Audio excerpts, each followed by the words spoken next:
So the agenda for today is to complete our study of graph traversals.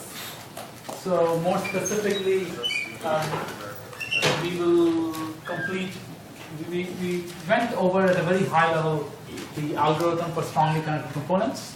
We will go over that, and we will go over that example again. Maybe this example may be slightly different from the one that we looked at last time, but similar.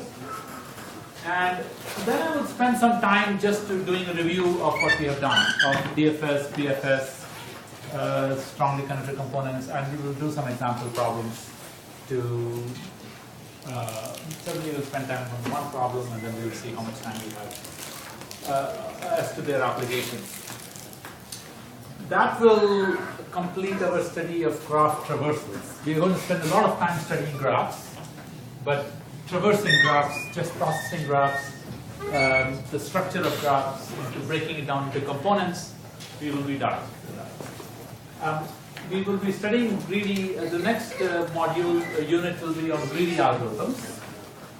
And we are going to study graph problems in greedy algorithms, but we will start with a different problem, a very nice problem that illustrates the value of greedy algorithms very well, namely problems sometimes referred to as task scheduling, activity selection, interval scheduling, and so on. So we will start with that. Good. Okay, so let's review what we understand about strongly connected components. Remember that the definition of a strongly connected component is it consists of we say that U is strongly connected to V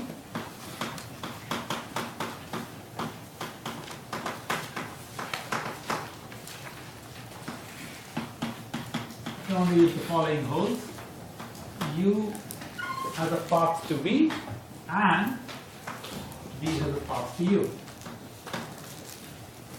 And the strongly connected relationship, this is only for directed graphs. This is only meaningful for directed graphs. Strongly connected to V and U is strongly connected to V. If U has a path to V, V has a path to U. And this is reflexive, symmetric, and transitive. So this is an equivalence relation. So we can talk about all the vertices that U is strongly connected to. They form its strongly connected component. So you can decompose a graph. So can decompose any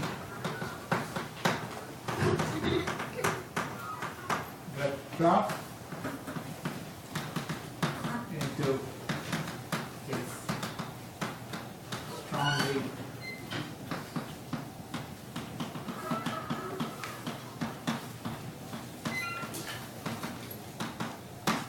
strongly connected components. Okay. We reviewed this as well. So once you decompose a graph into its strongly connected components, you get a bunch of components.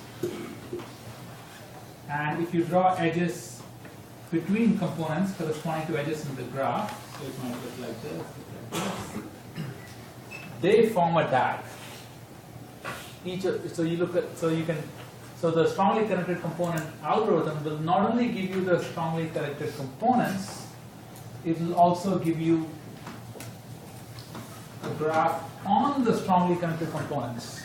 Okay, we will illustrate that in the example, which will form a DAG. So this is sometimes referred to as GSCC. So the given graph is G, its strongly connected component graph GSCC is a DAG. Okay? All right. Okay, so what was the idea of the strongly connected component algorithm? Well, the basic idea was the following. If you want to use DFS, you could start doing DFS from A. So let's try to review what the strongly connected components of this graph are before we go ahead and find them, in algorithmically speaking. So, what are the vertices in A's strongly connected component? Just A. What are the vertices in D strongly connected component? Just D. What are the vertices in B's strongly connected component? So B, E. B has a path to C, but C does not have a path to B. F does not have a path to B, so it's just B. What about C strongly connected component? And what about this?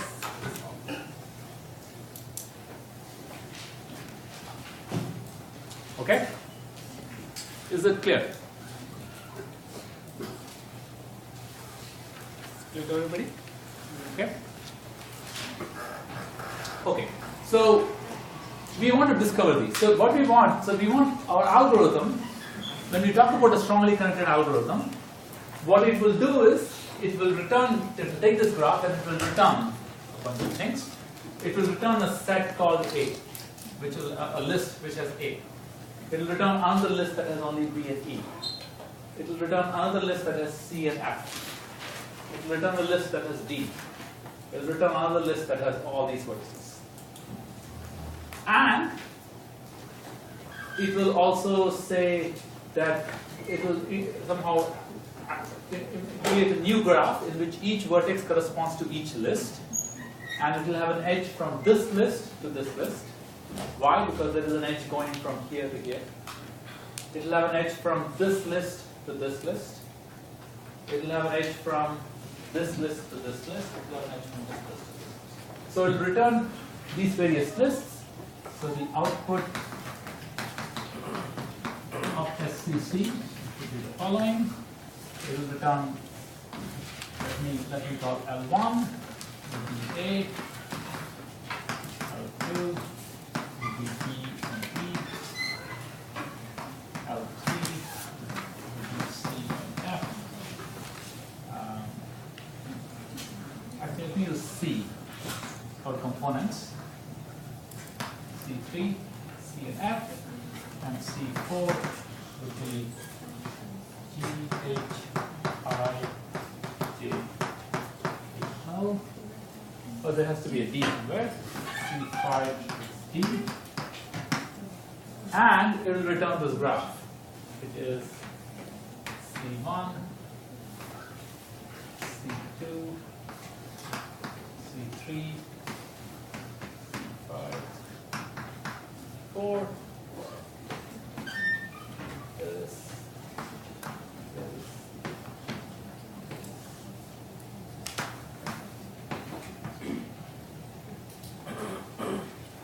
Okay, that is the output of the algorithm. All right? Yes? I think that's funny from C1 could be changed to C2 because C3 is Good. Saying this will be the same. Thank you. All right? Okay. So now the question was, how should the algorithm work? And we went over this algorithm very sort of hastily at the end. So let's just think about it. So the point was, we could try to use DFS. Okay.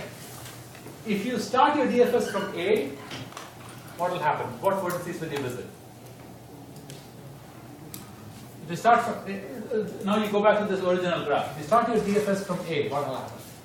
Which vertices will you visit in your DFS? B. So which vertices will you visit? All of them. Right? So that's, in terms of which vertices you're visiting, it's not particularly helpful to start the DFS. If you start the DFS from B, which vertices will you visit? Everything except A. If you start your DFS from G, which vertices will you visit? Only you will get that component. Okay? So if magically we could somehow identify a vertex here and start from there, that would be great. Problem is, it's a chicken and egg problem. How do you figure out this without knowing that this is the last component? This is one of these components. Similarly, you could also start your DFS from D. That would be fine. What is special about these two components? If you look at these two components, look at this graph here. Both of those components are sinks. They have nothing going on.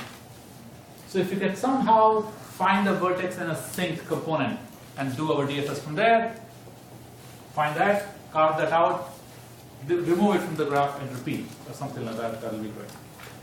Okay? So that's the idea. So the algorithm, the key thing now is the fact that what will happen, so A can reach everybody. Okay? And this cannot reach anybody other than itself, right? So the main idea is that in order to find a vertex here, what we will do is we will consider the reverse of the graph and do a DFS in the reverse of the graph and find the vertex that finishes at the very end. That has to be in this way. Okay? So let's understand that.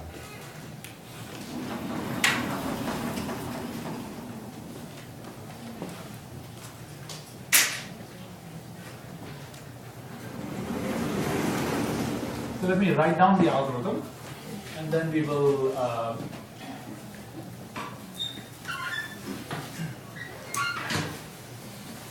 It's a very straightforward algorithm. Strongly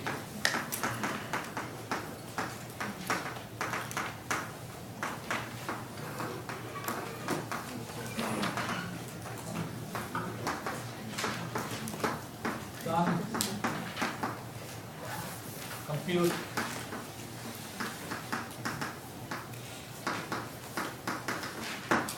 G reverse. So just the reverse graph. Run DFS on G reverse. Now you run the entire DFS on G reverse. Okay? When you run the entire DFS on G reverse, no matter, notice that you do not know where you are starting from. And remember, how does DFS work? DFS works by picking a vertex, doing a DFS, then once it's done, picking another vertex that has not yet been visited, doing the DFS and repeat. Okay. Here is the question. If you run, actually, let's say, let me ask you the question on the original graph. If you run DFS on this original graph, which is the vertex that will finish at the very end? A. Everybody sees. It's very important to understand. No matter where you begin with, no matter how you do it, remember DFS can be done in many, many different ways. But the key thing is, no matter what you do, DFS, the last vertex to finish in that graph would be A. Okay? Why is that? Let's say you pick any other vertex, it will go ahead and visit everybody else, but nobody can visit A. So eventually A will have to be picked, and that will be the vertex. Okay? Is that clear? Let's say you run DFS on the reverse of the graph. Okay, so all the edges are backwards. Which vertex will the DFS finish last? D. Are you sure? Yeah. D or any of the. Excellent. It could be D or any of these things in the last one. So there are only remember there are two leaf components, right? And it could be a vertex in any of the leaf components. Okay, so let me just write that down here. In that other example,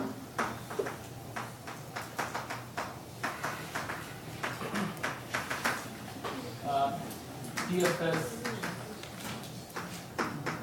of Shira, vertex to finish last,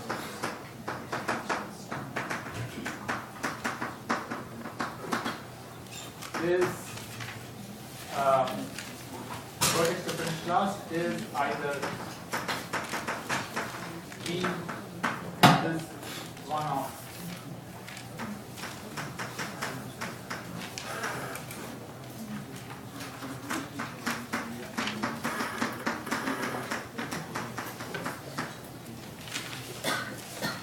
okay. Any questions about this?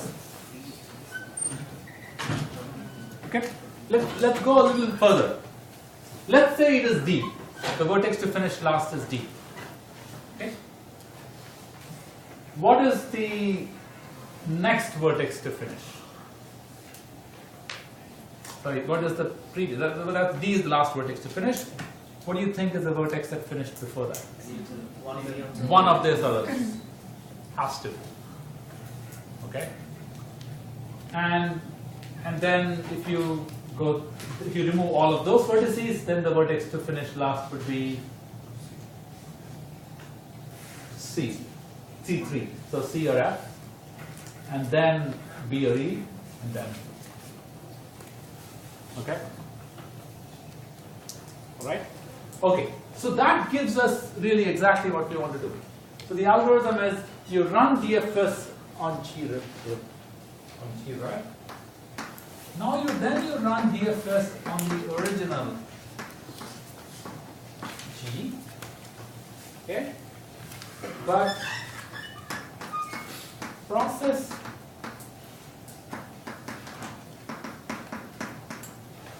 is in reverse reverse order of the finish types.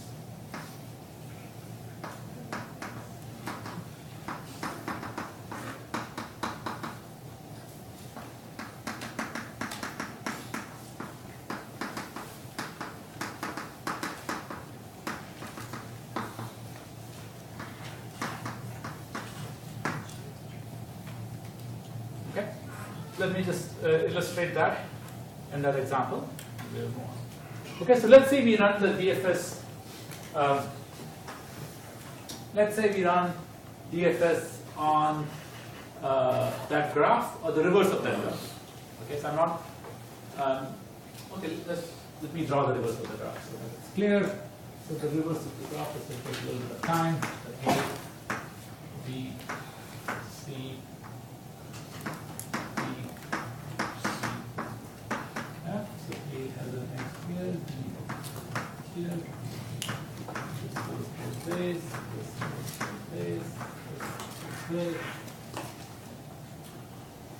this way. Then we have G, H, I,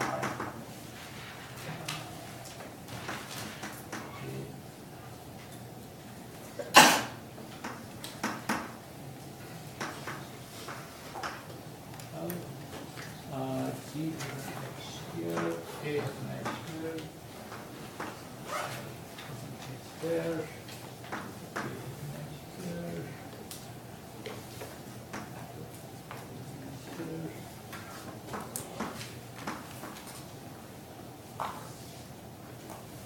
okay.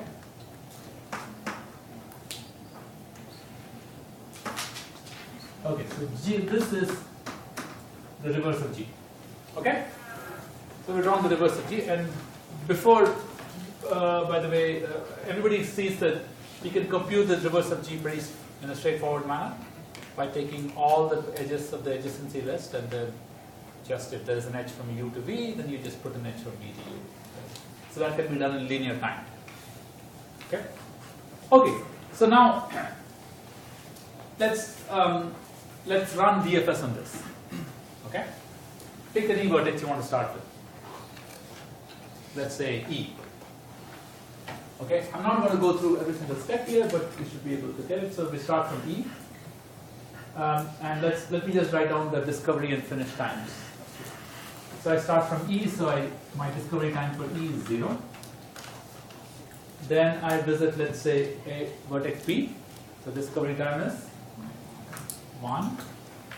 Then I come back to E, but then E is already visited, so I don't do anything there. Then I go to A, discovery time is 2. I'm done with A. 3. Come to B. Does B have any more edges out? No. So I'm done with B. Come back to E.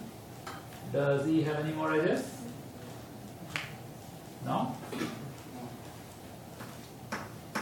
So I'm done with E. Okay? Now I pick any other vertex. Remember, I'm just running a straightforward DFS. So I just pick any vertex. Okay? What vertex you want to pick? F. Let's say. So you start with F. You have 6. Okay? You look at this edge. And this is an example of a cross edge, because this is already done. So that's okay. We are only keeping track of discovery and finish times right now. So you go from F to C, let's say. So 7. From C you go to B. B is already done. So then you go C, F to F is already done. So you're done. 8. Come to F. F has nothing else, right? You're done with F. Okay? Then let's say you pick J. So you start with J, 10, you go to L, 11, K, 12, H, 13, G, 14.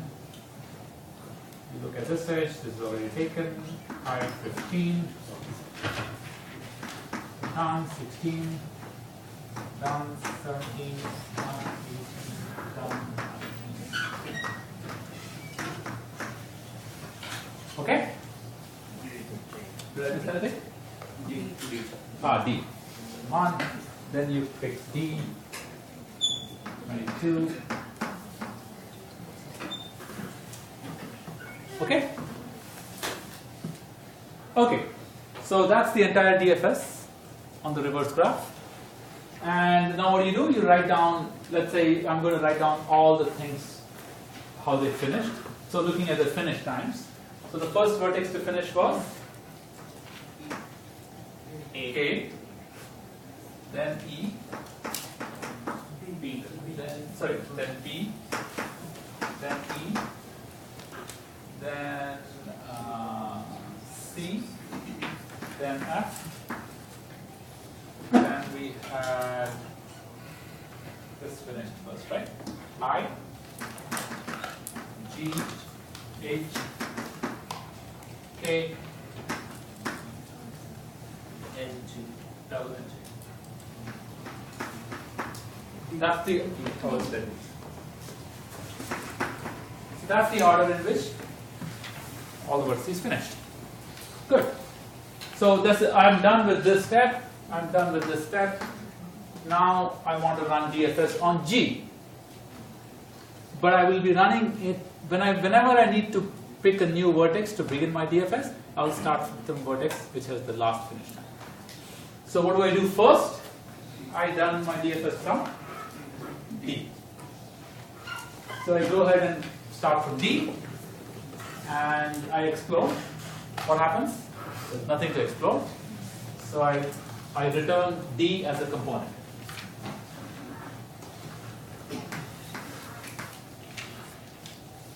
Okay, that's my first list, D. So I'm going to write here, L1 equals D. Okay? So then I pick the next vertex on the list, which is J. Now I run my DFS on the original graph starting from J. Okay, now I don't need to keep track of anything. I'll just keep track of all the edges that are all the vertices that I reach. Okay, so keep track of all the vertices that I reach. What vertices do I reach starting from J? G, H, I, J, K, L. So that's my second list.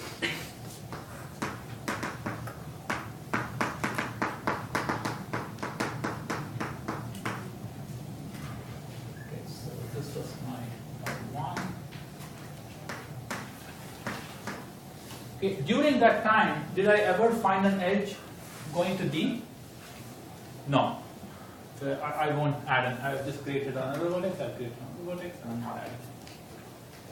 Then what do? I've taken care of G, J, L, K, H, G.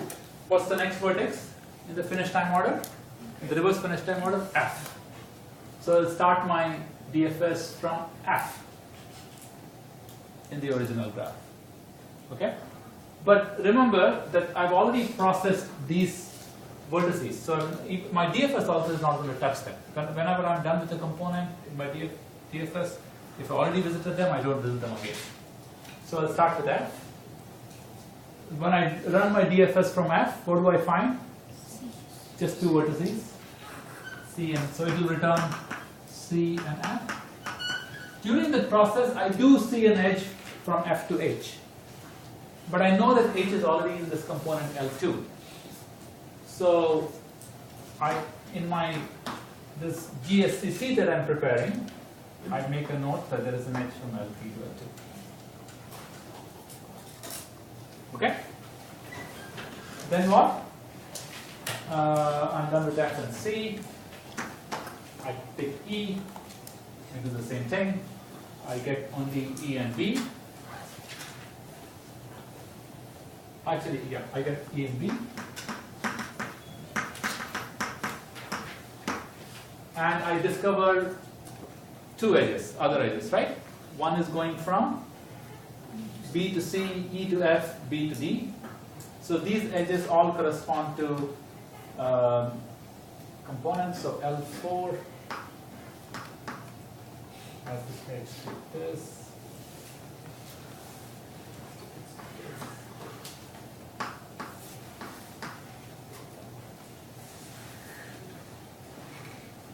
Okay? And then finally I have L5, which just consists of A. And I find that A has an edge to B, B is an L4.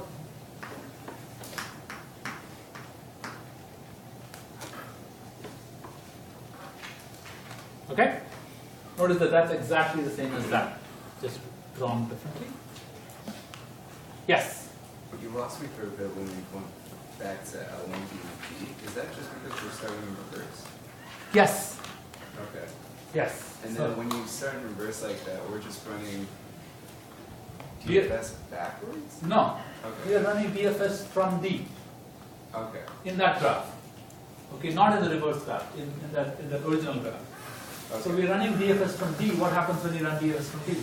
There's nowhere to go. Great. So it just returns saying, this is the only vertex that I found, Okay. D. So you put that in a list and create a node for this graph that you're creating. This is the GSTC. It's sometimes referred to as an auxiliary graph that you're creating. So you just create a node, that's by itself. Okay? Then you cross out D, you're done with D, then you pick the next vertex in the reverse order, J. Start your DFS from J. When you start your DFS from J, you go ahead and visit I, then you visit G, then you visit H, then you visit K, then you visit L. You visit all of them. Okay?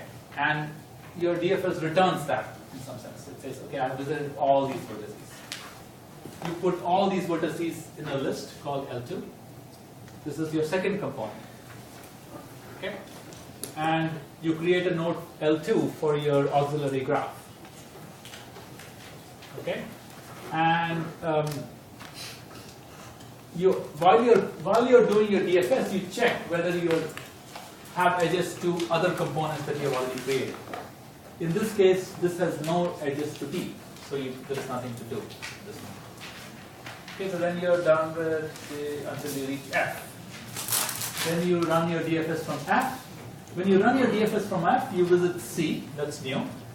But you also find an edge to H. You look up your list and see, oh, H is an L2. So that means there is an edge between L3 and L2 in the auxiliary graph. So you create that edge. I'm with you. Okay? Thank you. And you just repeat it. Okay. Yes. But when you run the DFS on G reverse, and we can pick the vertex randomly, right? Any order. So what if we find the D at the very first time? At the very first time we pick D. Good. Yes. So if you pick Or A. if you pick A at the very first time in the reverse order, D. if you pick D the very first time, you'll start from D. You will go to B. Yeah. Okay. Then you will go to A. So A will be the first one to finish. No matter where you pick from, A will be the first one to finish. There might be a change in this order. D may not be the last one to finish. D might finish. D. Okay, that's a good. Here's a question for you. In the reverse graph, if you start your DFS from D, when will D finish? Last one. No.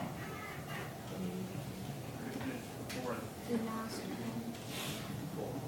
At what position will D finish? There is exactly one position at which D will finish. Okay. Before D finishes, who all have to finish? A has to finish. B has to finish. E has to finish. And then D. C has to. No, not C. So A, B, and E have to finish, and then B will finish. You see that? Then some of these. Okay. All right. So that's the algorithm. Okay. And we are not going over a detailed proof of correctness, but basically, the proof of correctness is in all the explanation that we have given. That we run DFS and G. When you run DFS and G reverse, then the last vertex, the finish order, gives us a way for going through the DFS and G, process vertices in reverse order, and it creates becomes components. And yes. Yeah. So we wrote this algorithm because in the previous algorithm we were getting worst case scenario of n square. Yes. But again here we are running DFS twice. That's fine. So- Each DFS is n plus n, n plus m plus another n plus m, that's just theta n plus m. Running DFS twice is much faster than n squared in the worst case. Okay, so the running down this algorithm is, the way you will do it, this is theta n plus m. This is theta n plus m. This is also theta n plus m. There are 3 theta n plus m's. If you take 3 theta n plus m's, they add up to another theta n plus m. Why is that? Remember, because the theta notation hides leading constants. So this might be 1 times n plus m. This might be 2 times n plus m. This might be 2 times n plus m. So the whole thing would be 5 times n plus m. But we are ignoring those constants, and we will write this out.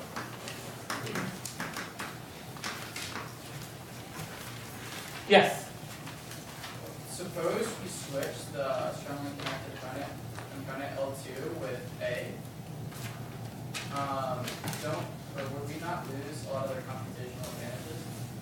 What does that mean? When you So say if we take that giant blob of nodes, yeah, take A and switch those positions, say H connects to B, and then A is the same. just a minute. So you're changing the graph? Yes. Okay. So if you change the graph to do what? You're going to move all, you're swapping those two? Yes. Well, if you swap those two, so this whole component goes there and A goes here, then remember the order in which you do things will change, right? And so it will have so in that case, A and D would be the ones that would finish last. Okay? Then when you run your DFS, so you'll start your DFS from A, and nothing will happen, you will just return A. Then you will run your DFS maybe from D, nothing will happen, you will just return B. Then you will return do your DFS from C and F, C or F, you will return. Then you will return your DFS from B and E, you will return. And then you will do your DFS on this block.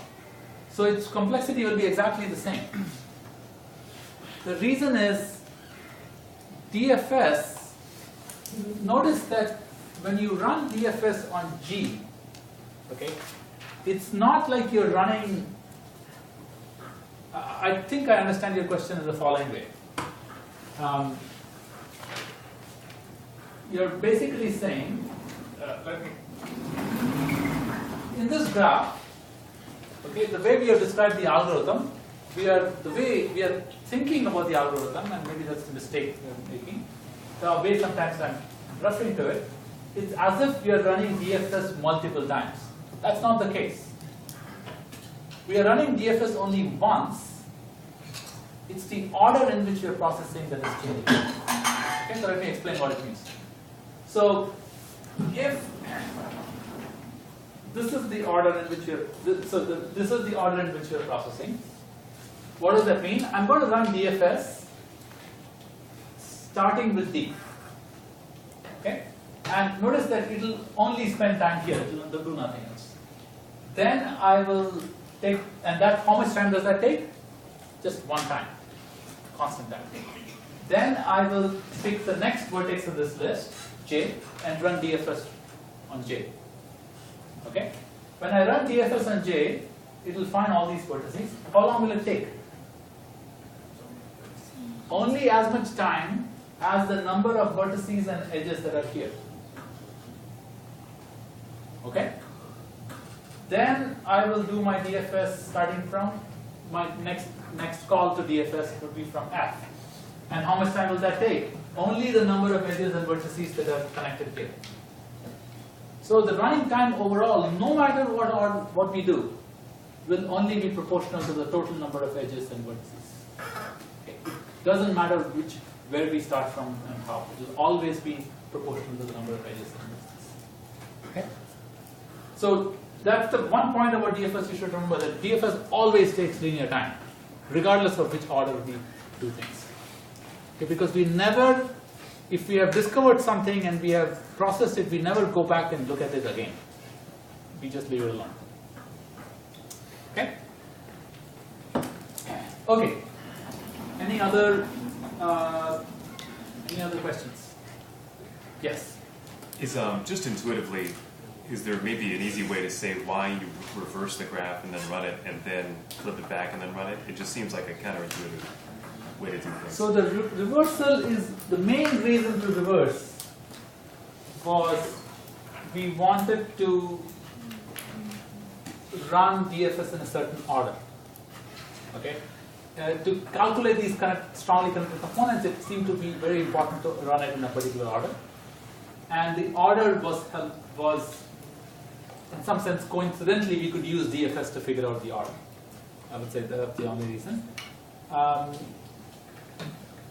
course, the main one, it seems like a very clever algorithm, and the reason we do this sort of cleverness is because we want to get linear time.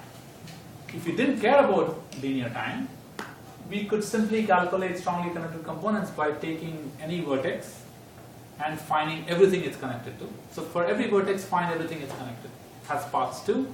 For every vertex, find. So once you know that, then you know that two vertices are the same connected component. If this is in this list and this is in this list, and you can do a check, and all of this can be done in something like n times m time.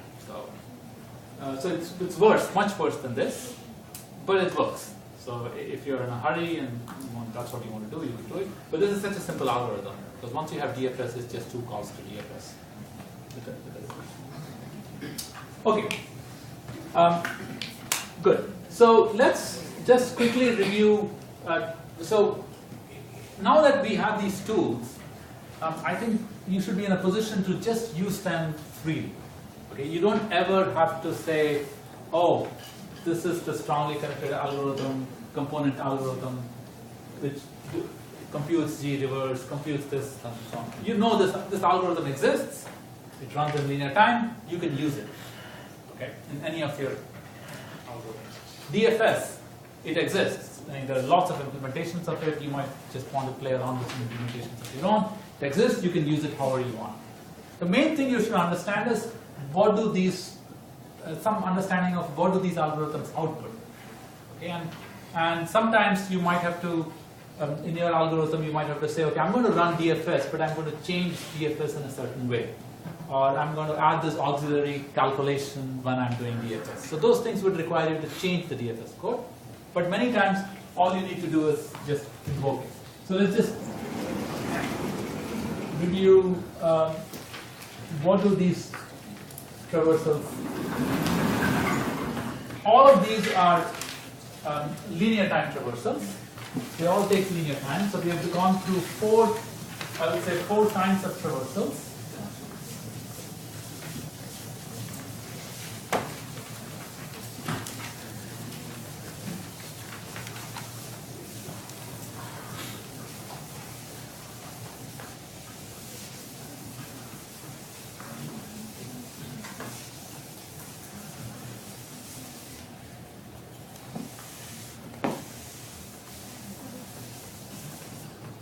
So we've gone through 4 kinds of traversals. Let's starting with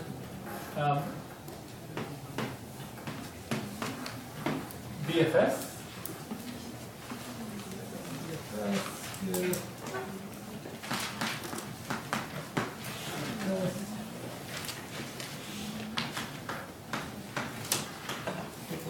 Sort or ordering.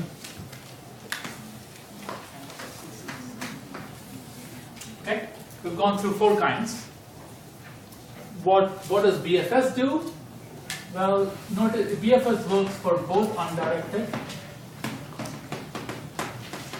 and directed.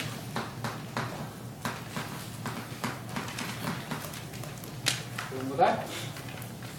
What it can be used? It can be used to find for undirected.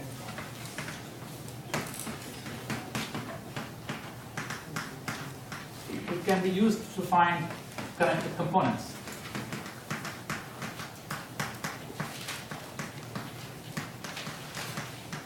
Okay, remember, in an undirected graph, connected components means just pieces that are separate and there are no edges between those pieces, and each piece is completely connected to itself.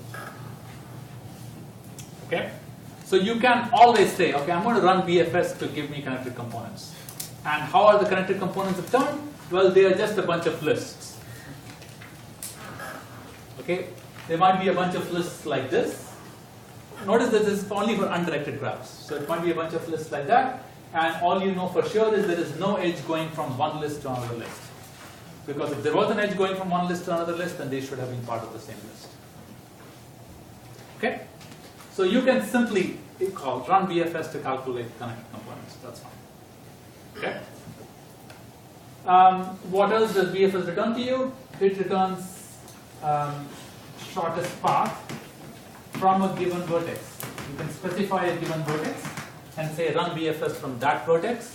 It will give you a shortest path from that vertex to every vertex possible. From specific vertex.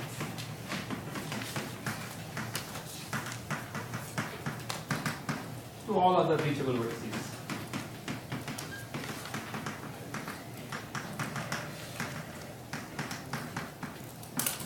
Okay, this is for both directed and undirected. For both of these you can find. And when I say shortest, by the way, I mean shortest in terms of hops. There are no weights here. I think we are going to go over the weighted case later. That's a more complicated algorithm, but okay.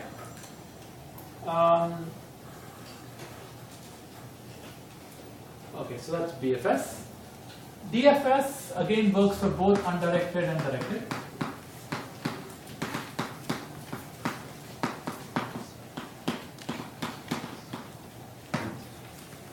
DFS, again for undirected, you can use it to calculate connected components.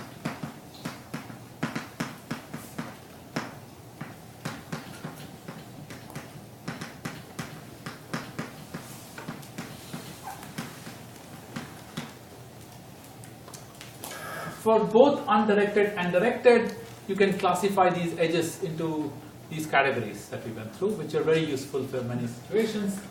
More, I would say, for more useful for directed, but you can classify these vertices into tree edges,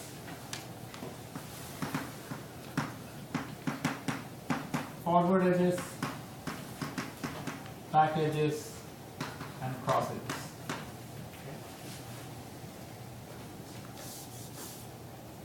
You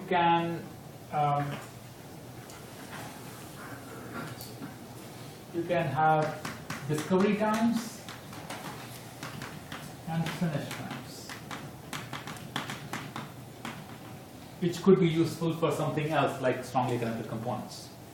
Okay, but if it's useful for you in some situation, you could assume that it gives you all these times.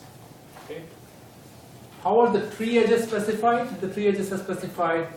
Every vertex has a parent.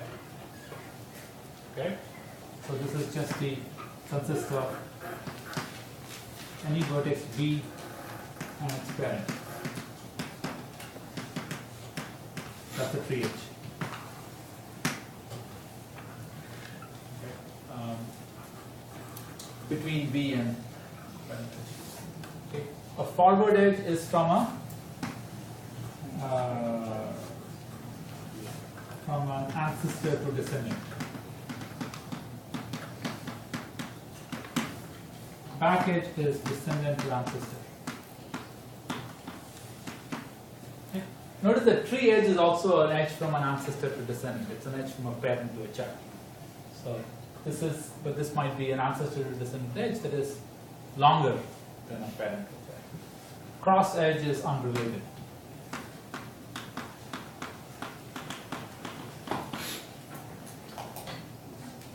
Okay. So again, if you run DFS on a directed graph or whatever graph, if it's an undirected graph, you can assume that it automatically gives you connected components. And there also there is this notion of back edges. It automatically gives you these classifications. It automatically gives you discovery, finish time, and everything. If you're running it in a directed graph, there is no notion of connected components there. There is a notion of strongly connected components, but DFS does not give you strongly connected components. You have to do more circus to get strongly connected components. Okay, so but it gives you all this information, it gives you discovery and finish times, and you can use it for whatever you want. Yes? For undirected graph, is it follow these? Good question. So for an undirected graph, it does make sense to talk about a tree edge, it does make sense to talk about a back edge. There is no notion of a cross edge.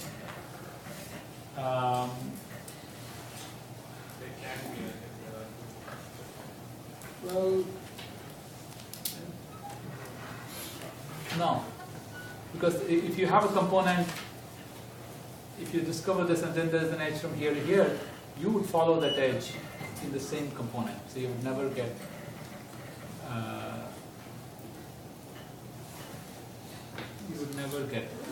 cross edges. but back forward, So let's review that. That's a good question. So let's see. Let me write that down. Maybe we don't need so much space here. So let's see.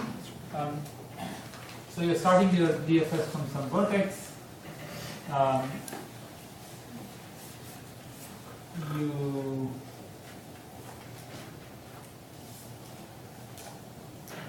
There is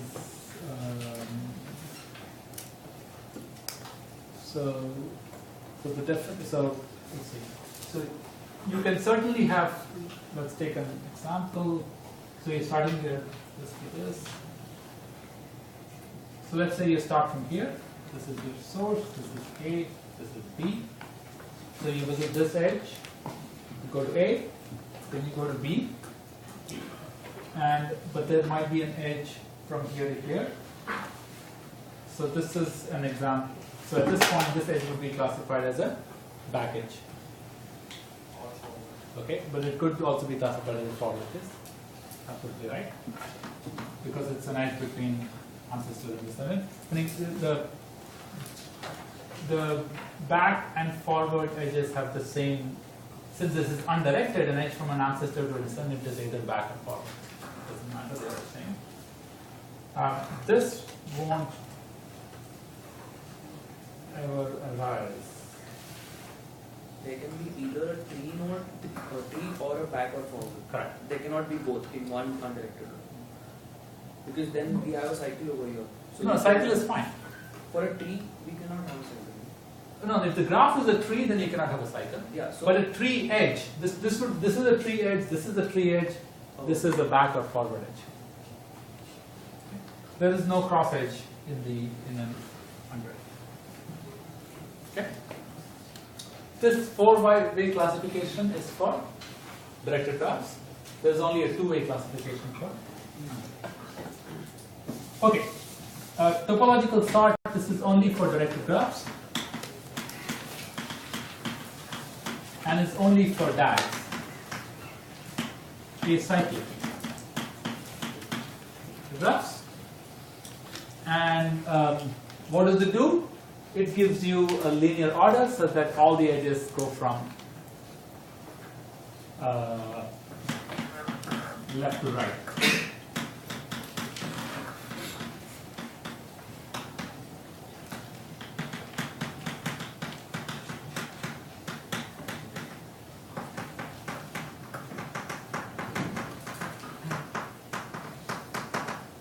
Okay, you know what I mean by left to right. And if you write it out, all the vertices in order, then it's only going from lesser number. All right? Yes? I don't know what you mean. Left to right. Left to right. So what I mean by left to right is so it's a linear order. So let's say it will give you it will write down all the vertices. So you're given G equals BE. This is the directed acyclic graph given. It will write down all the vertices in a list. That's called an L, L1, L2.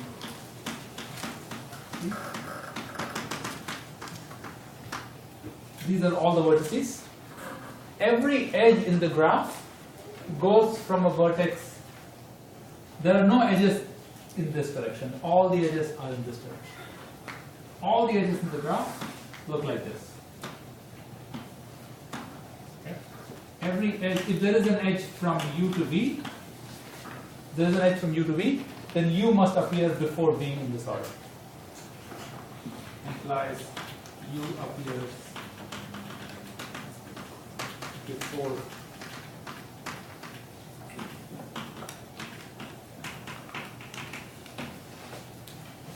okay?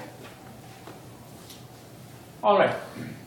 So topological sort is again very helpful. It only works for DAGs, but it gives you an order and you can do a lot of interesting things with that. Finally, SCC, we have gone through what it does. It finds, it's only for directed graphs.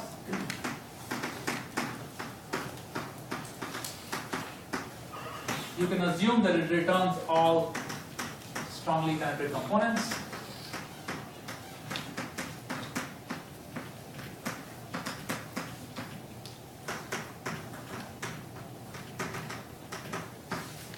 And it also gives you this GSCC graph.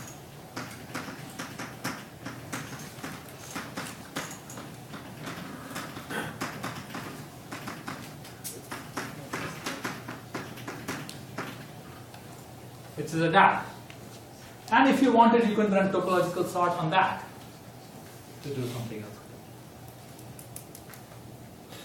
Okay? Any questions? Yes? Where do we use these facts for the classification of edges like way, forward, back? In cycles we can use that as a backend, so there's a cycle, but where else do we use? Good question.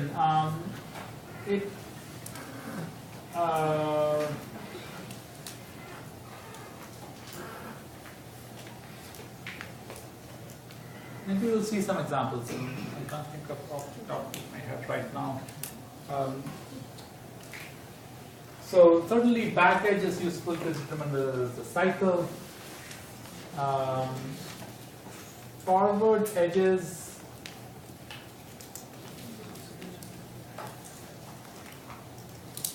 if the existence of forward or cross edges,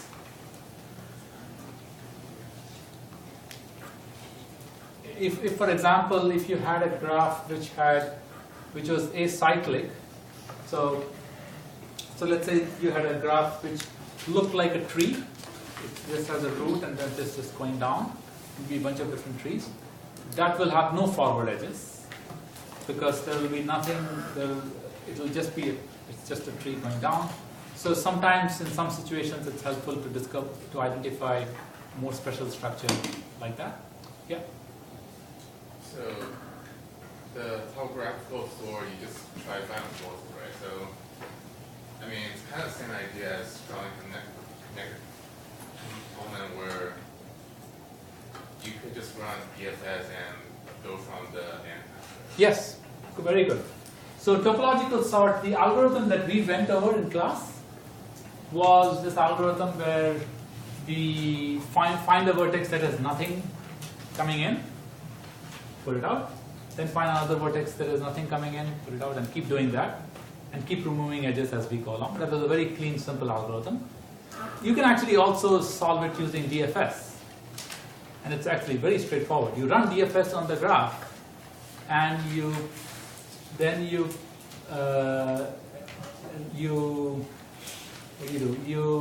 list all the vertices in reverse order of their finish times.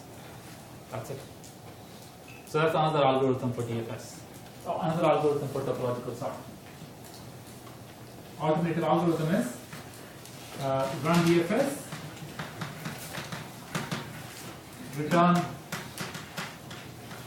order equals reverse of finish times.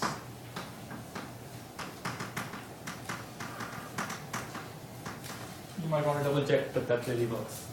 That's a linear time algorithm, you can do that.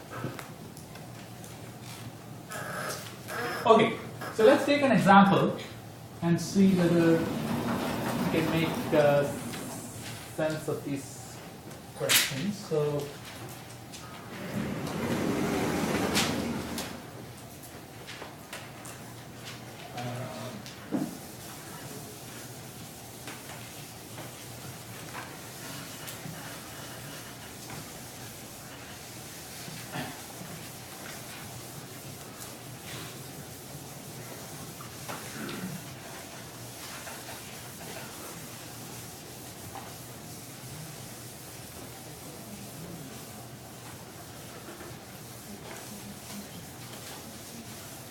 Okay, let me ask us. So we'll do two problems. You can say one of them is just a question about understanding of DFS. The other one would be a algorithm problem. So let's say I tell you that U to B is a 3H.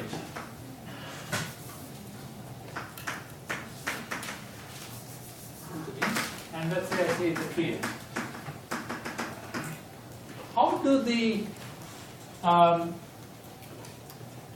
How are the discovery and finish times of U and V related? If I tell you that U to B is a 3H, how do the discovery times of U and V? So you agree that let me use the term D of U equals discovery time of U.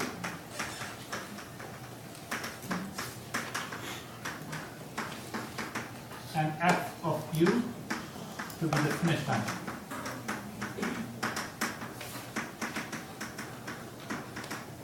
Okay. What I would like you to, everybody agrees that discovery time of U, of course, is always less than finish time of U. That's easy. What I would like you to determine is for a 3H, for a back edge, for a forward edge, for a cross edge.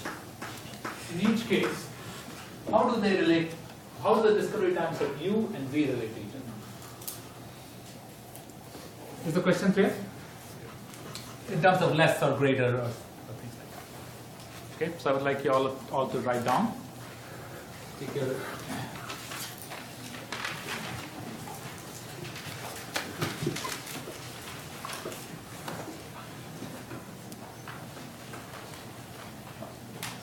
and remember, a 3H is going from a parent to a child. Okay, it's a directed graph.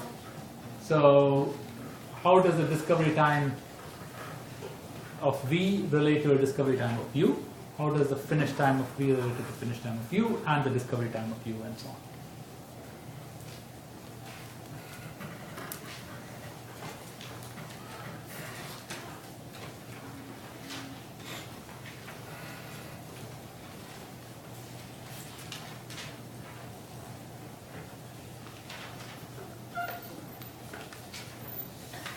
Is the question clear? Okay. Let's do the 3H first. So what happens first? What event? There are 4 events, right?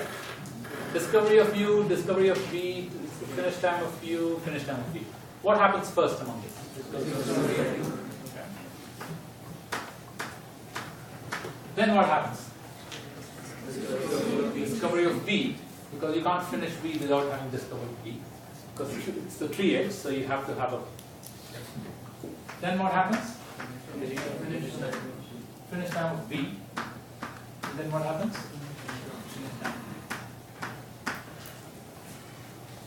Okay? Let's look at it. Yes? If we started with Well, I said that that edge U to V is a 3H. That means we did, the way we discovered V was from U. Okay? You are right. A different DFS could pick V before U, and then U to V won't be a 3H. I'm talking about, we are running this DFS and we have found this edge U to V, which is a 3H. Okay? If U to V is a back edge, then what's the first thing that happens? Discovery of V.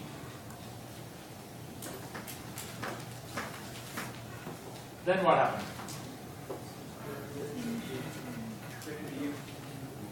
So from V, U is a descendant of V, right? So from V, you must have discovered, through a path, you must have discovered U, and then U must have finished before you can even finish V. So discovery of U, finish of U.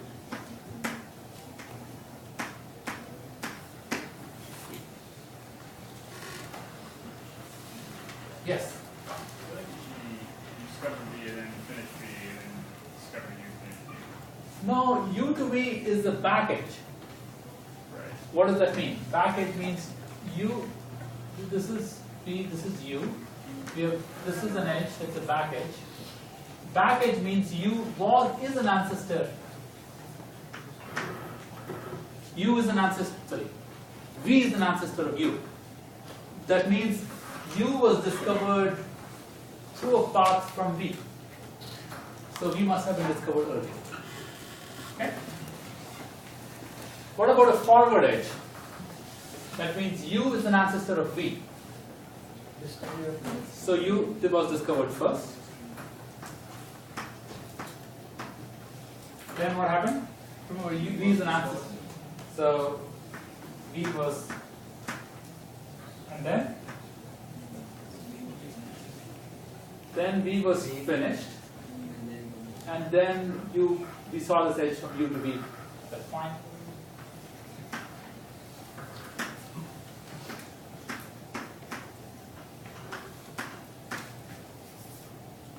What about cross edge? So cross edge means use discovery. What does the cross edge look like? U is here, V is here. We discover this edge.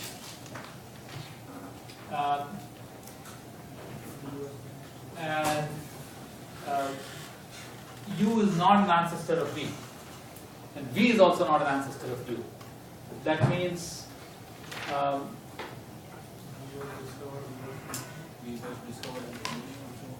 what was discovered and finished before? V. Because if V was not discovered at the time we saw this edge would be a free edge. Okay? So V was discovered and finished.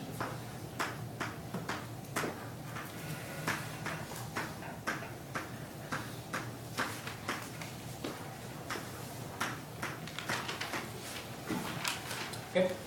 One thing to note about this, and it seems fairly intuitive, is that the discovery and finish times of two things can never overlap like this. They are either completely inside or completely outside. You see that? If you look at any interval of time, you can never have U discovered at time 5 and finished at time 9, while V discovered at time 6 and finished at time 10. This is not possible. If you take any intervals, they will these are called sort of parentheses. This is called a parenthesis theorem. Any two intervals will either be completely outside or one will be completely inside. And it's natural. You never finish. If you from somewhere you discover another thing, you would finish that before you complete. Depth first search is a recursive procedure. You cannot leave recursive calls hanging, right? It's a little bit like that. If you view it as a recursive procedure. Okay? Yes? Because it's a stack, right? Yes, you can, exactly. Okay, let's solve a problem now. Okay? Let's suppose I give you the following problem. I give you a graph, a directed graph.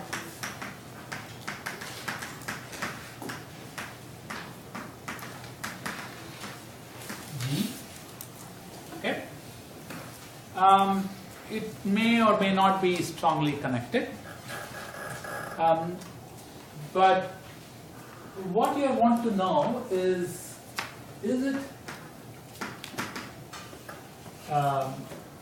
semi-connected?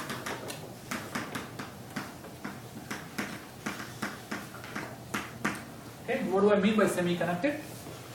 For every U, pair UV, for every pair of vertices UV, either there is a way to go from U to V, or there is a way from go to V to U.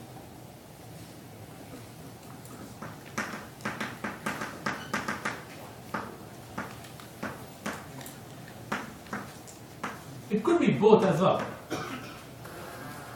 Okay. So maybe I should not either or, but basically one of the two is true.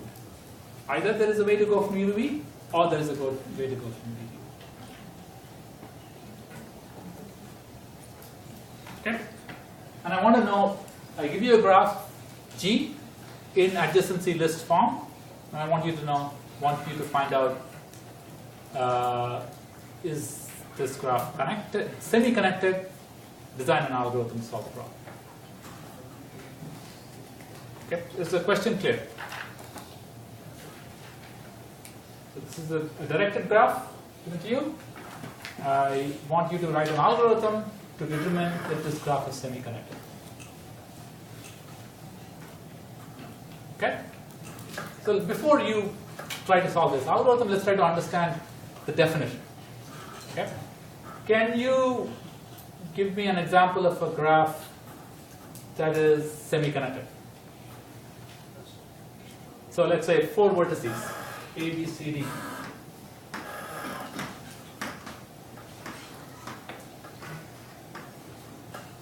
Give me an example of a graph that has a yes instance, it is semi-connected. I would say everybody should be able to draw an example of a graph that is semi-connected. Can you draw an example of a graph that is semi-connected?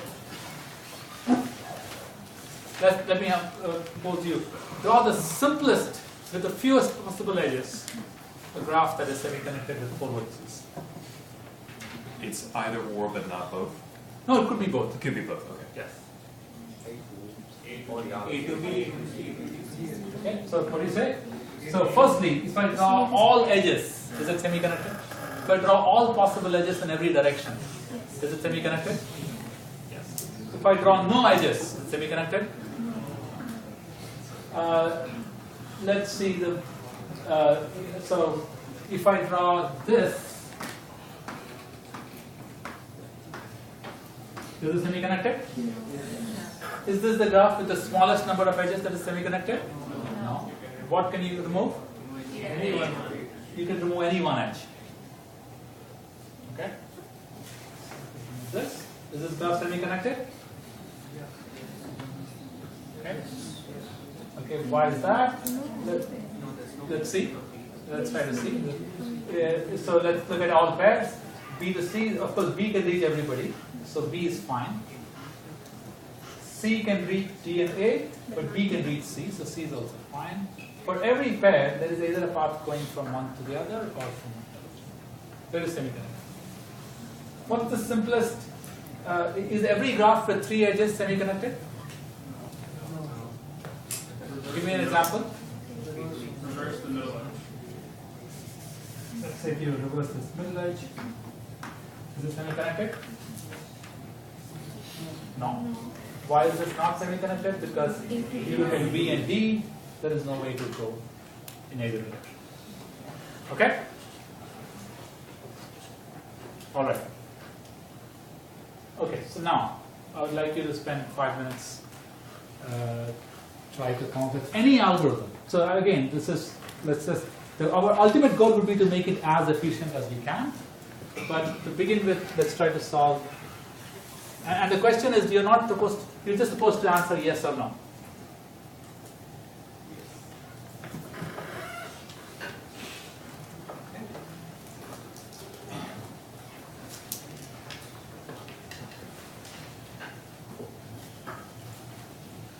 You have an idea or you have a question? Idea? Okay, hold on.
Okay, let's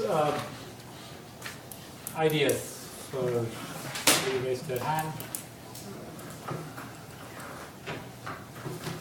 Let's see. This is not spoken. Yeah. So find the source point first, and from that source point apply DFS. And if we get Find, so let's do it slowly. Find, a source point which has no inlink, like only output, how do you know it even exists? you can see the adjacency. But let's suppose there is no source point. And then from source point, if we get DFS and But let's suppose there is no source point. then there is no If it's a DAG, then you're sure they will find a source point, but you do not know if it's a DAG.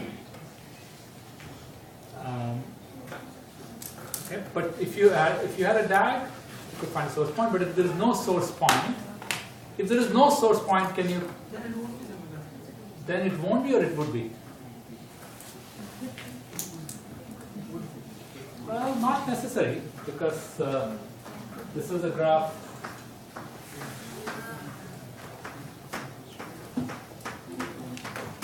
This is a graph that has no source point, but it is not semi-connected. And the cycle has no source point, but it is semi-connected. Okay. Other ideas? But okay, that's a good approach. Let's try to see the other ideas.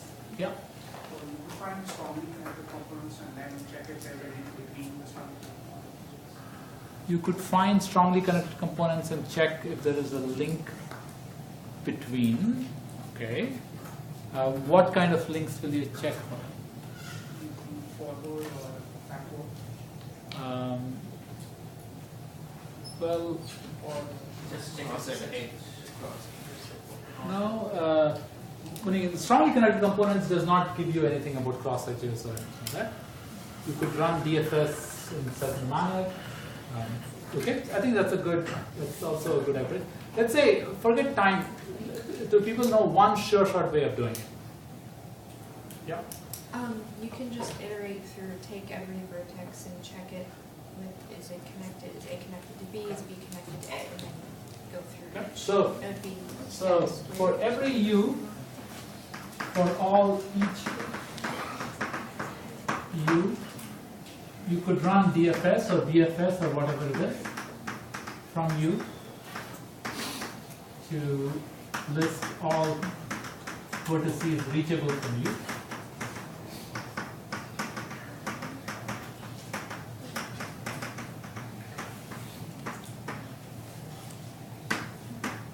And let's call this list LU, and then you check for every pair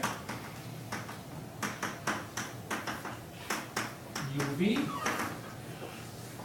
If U does not belong to LV and V does not belong to LU, then you return no.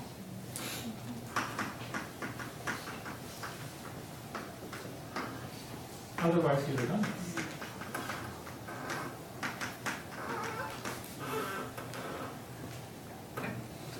Okay. So by the way, this is if you describe your algorithm like this, fine. You can write down. Remember, because DFS lists, we have already said the DFS lists everything that we want. What is the running time for this? This is theta n plus n. This is just a pair, and you can keep track of these things. So this can only take theta n squared. But this is being run once for every u, so the overall running time would be theta n.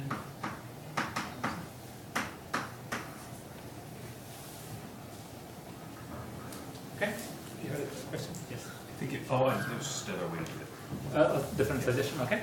Okay. Is it clear? So this would be, this is one way to solve the problem. Okay. It turns out you can actually do it much faster. Okay. You can do it in linear time. So let's say there are more other people. Yes. Yeah.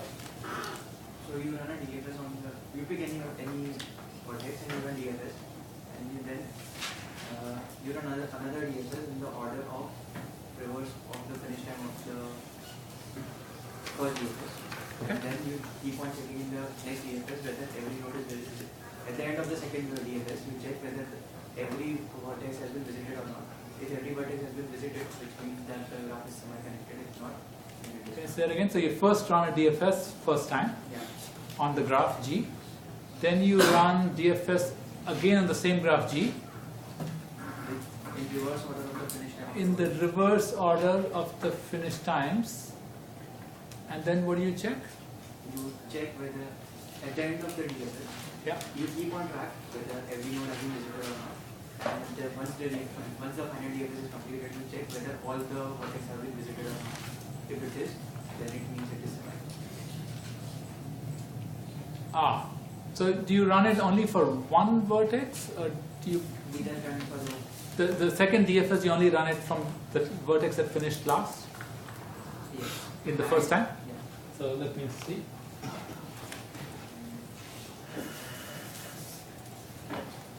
Are you saying run DFS?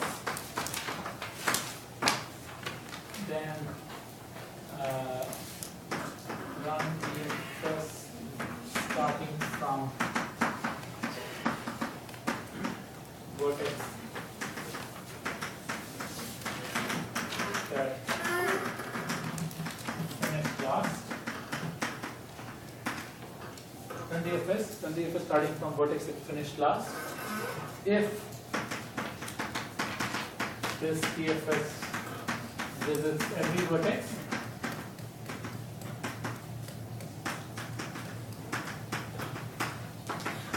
then yes, run DFS only from, maybe I'll rewrite this, run DFS to determine all vertices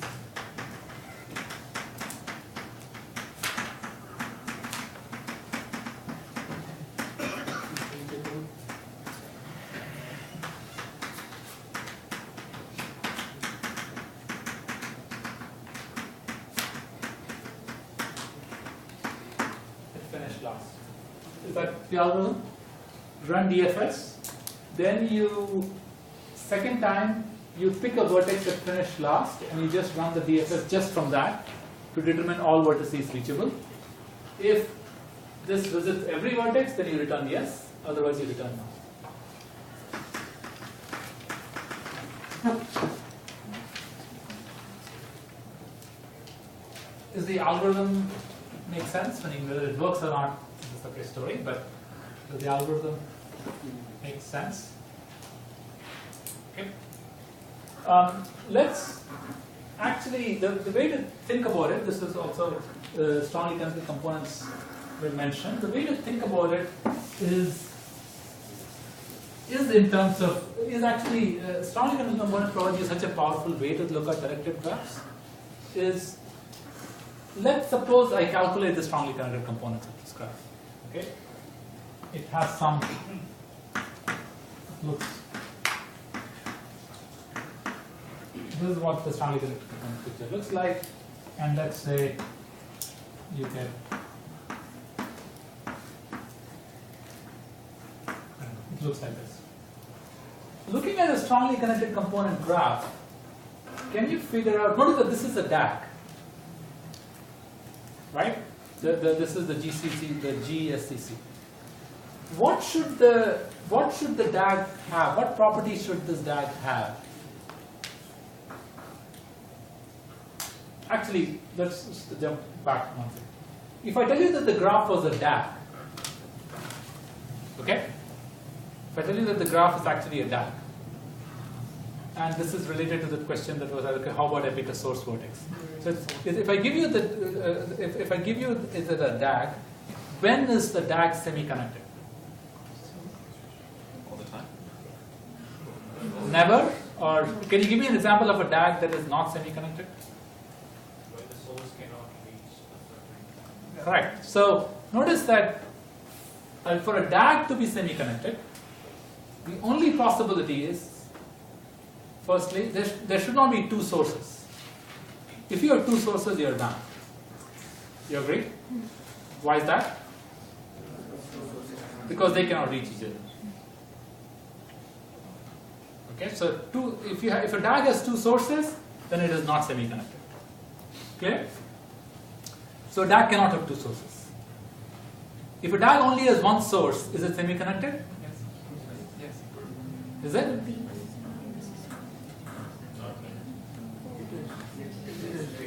Okay, so if a DAG has only two sources, is it semi-connected?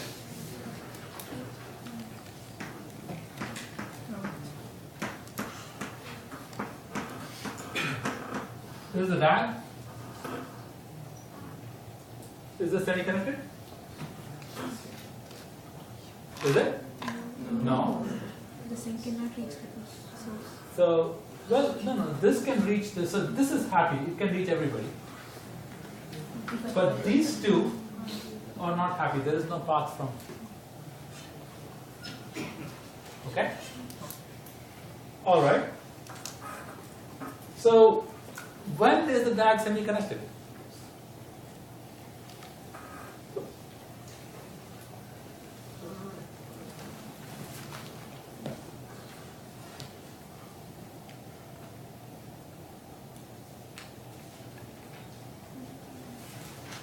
I think that is the crucial question. I will let you think about it. I think it's a good question to think about. Once you solve that, then the problem becomes of basically finding a semi-strongly connected component and then finding the strongly connected component and then checking whether that satisfies the property that a DAG should have. Okay? So this algorithm has this flaw of if you give, so when you run, let's say this was the graph given, if you run DFS on this, which is the vertex that will finish last? This vertex. And if you run DFS from there, it will visit every vertex, but it's not semi-connected.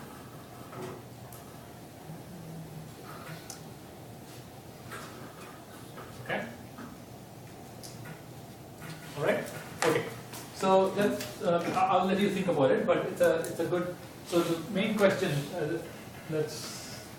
question to think about is, when is the DAG semi-connected?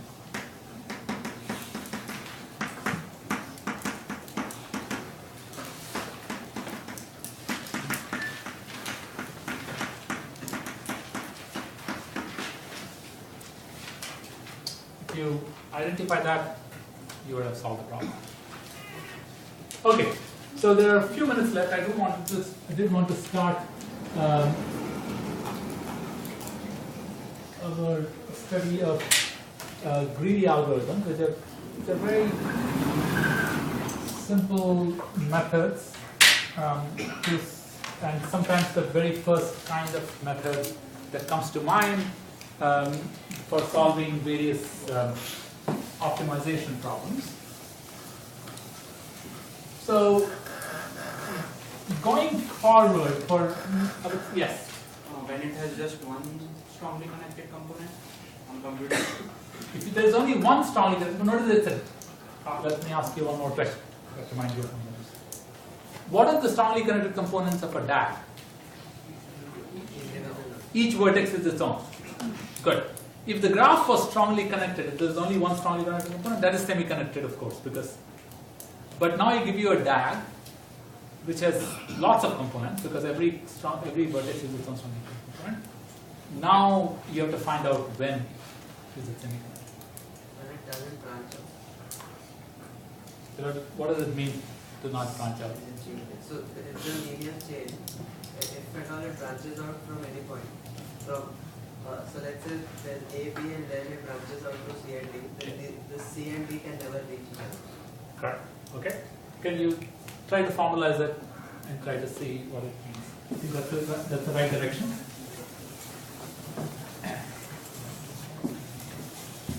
Okay.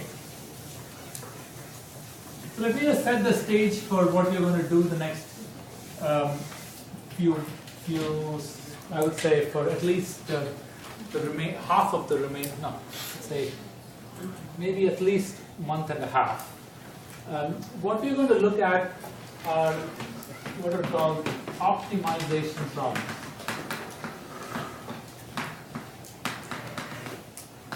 For the most part, we will. Until now, we were talking about this graph problem. Is it semi-connected? Find strongly connected components, DFS. Okay, but the kind of problems we're going to look for going forward is find me the best solution to a certain problem. Okay, there might be many solutions. Finding a solution may not be difficult, but find me the best solution. Okay, to some extent, we have looked at it a little bit like that, like shortest path. Find me the shortest path. There are lots of paths. Find me the shortest path. And using DFS, you can do it if there are no weights. So using DFS, you can do it if there are no weights. So the typical problem here would be you would be given an instance. And you will be specified what solutions are valid.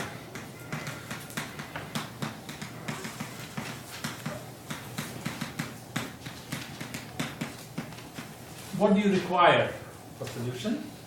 But then you will be asked to find the best, something like the least cost or most beneficial.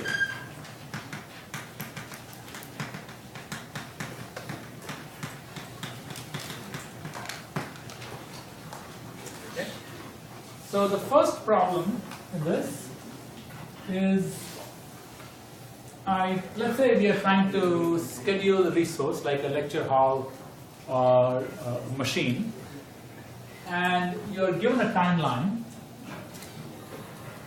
This is your timeline you're trying to schedule it in, and you get requests. And the requests are to use this resource for a certain period of time, for a certain interval of time. So what you have is a bunch of different intervals.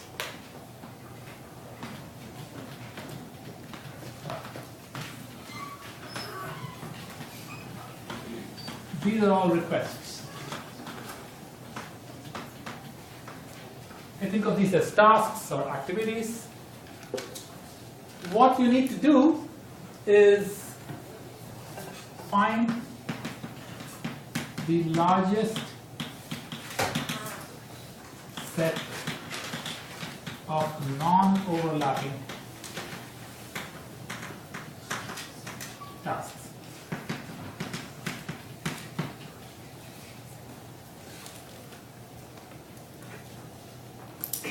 That's the problem.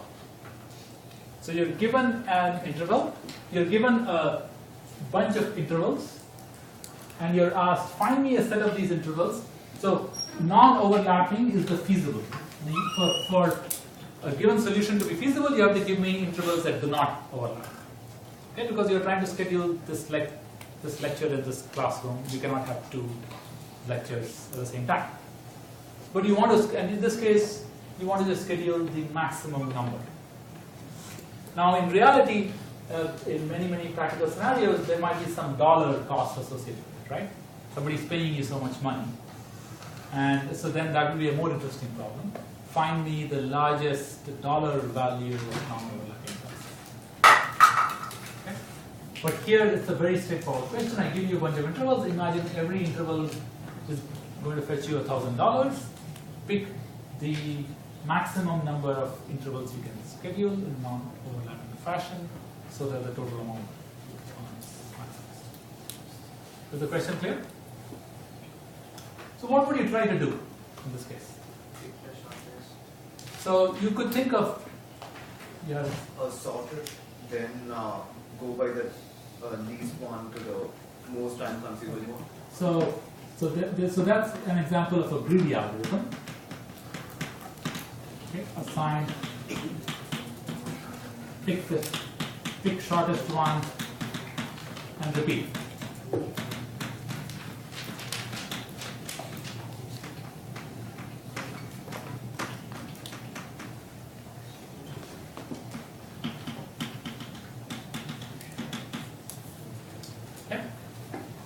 As a little bit of thought will tell you that this greedy algorithm won't work. Think of a simple example that basically a shortest one will pick something that will, right? I think if you spend 1 minute, you'll think about it, figure it out. But we'll find out that there's another greedy algorithm that works well, and the challenge in most of these cases is to prove that it works correctly. And we'll prove it works correctly, and then look at other examples. Okay? All right, let's start.